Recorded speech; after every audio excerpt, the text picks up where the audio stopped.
Bonjour à tous, dans cette vidéo, je souhaite vous faire partager la seconde partie de la prophétie de Saint Jean de Jérusalem. Après que l'humanité ait vécu une période assez sombre, assez difficile, une nouvelle époque arrive, bien plus légère et lumineuse, et voici ce qu'elle dit.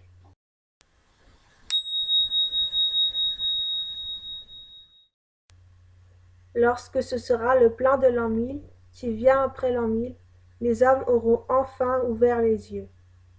Ils ne seront plus enfermés dans leur tête et dans leur cité, ils se verront et s'entendront d'un point à l'autre de la terre. Ils sauront que ce qui frappe l'un blesse l'autre. Les hommes formeront comme un grand corps unique dont chacun d'eux sera une part infime, et ils constitueront ensemble le cœur. Et il y aura enfin une langue qui sera parlée par tous, et il naîtra ainsi enfin le grand humain. Lorsque ce sera le plein de l'an 1000 qui vient après l'an 1000, l'homme aura conquis le ciel, il créera des étoiles dans la grande mer bleue sombre, et il naviguera sur cette nef brillante, nouvelle Ulysse compagnon du soleil pour l'Odyssée céleste. Lorsque ce sera le plein de l'an 1000 qui vient après l'an 1000, les hommes pourront s'enfoncer sous les eaux, leur corps sera nouveau, et ils seront poissons, et certains voleront haut, plus haut que les oiseaux, comme si la pierre ne tombait pas.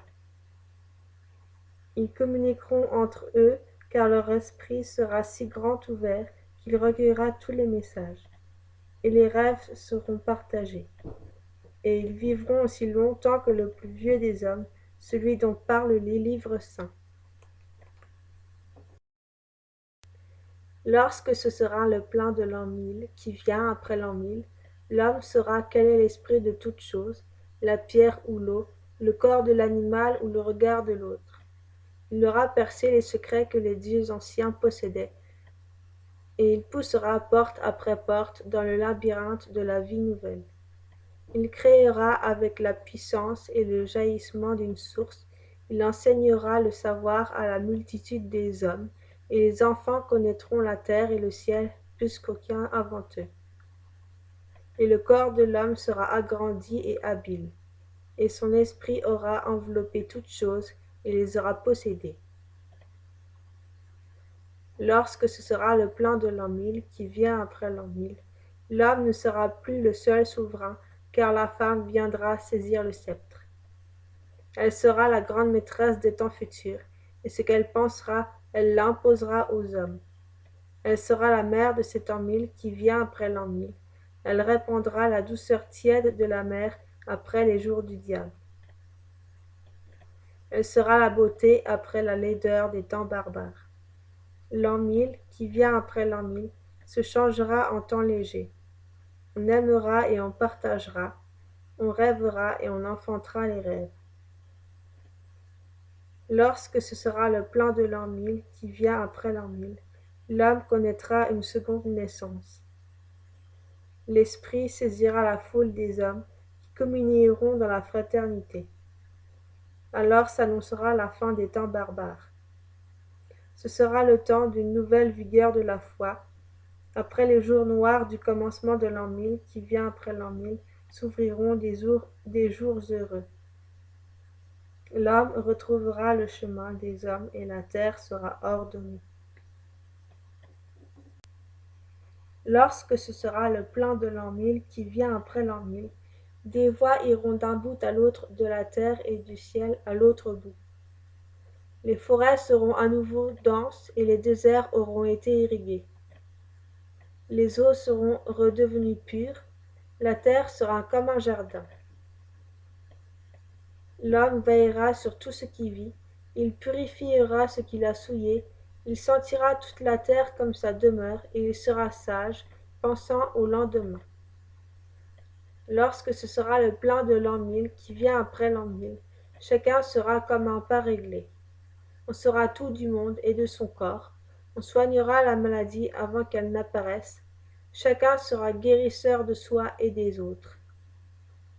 On aura compris qu'il faut aider pour maintenir, Et l'homme, après des temps de fermeture et d'avarice, ouvrira son cœur et sa bourse aux plus démunis. Il se sentira chevalier de l'ordre humain, et ainsi ce sera un temps nouveau qui commencera.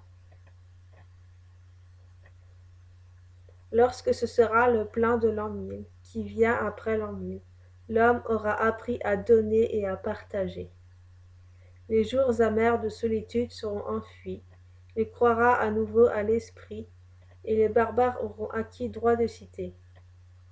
Mais cela viendra après les guerres et les incendies. Cela surgira des décombres noircis des tours de Babel, et il aura fallu la poignée ferrée pour que s'ordonne le désordre et que l'homme retrouve le bon chemin. Lorsque ce sera le plein de l'an 1000, qui vient après l'an 1000, l'homme saura que tous les vivants sont porteurs de lumière et qu'ils sont créatures à respecter. Il aura construit les nouvelles cités, dans le ciel, sur la terre et sur la mer. Il aura la mémoire de ce qui fut et il saura lire ce qui sera.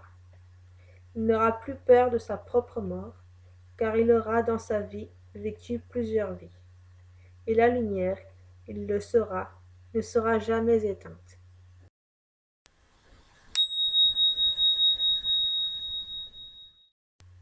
Voilà pour cette prophétie qui présente l'avènement d'un être humain qui sera beaucoup plus sage et plus respectueux envers ses semblables, envers la terre et les autres êtres vivants. Je trouve que cette prophétie, elle redonne de l'espoir, notamment avec ce que le monde vit actuellement. Je pense que ce que le monde vit en ce moment, c'est peut-être un passage nécessaire pour que l'être humain ouvre enfin les yeux et qu'il se réveille de son inconscience. Donc après, c'est mon point de vue personnel.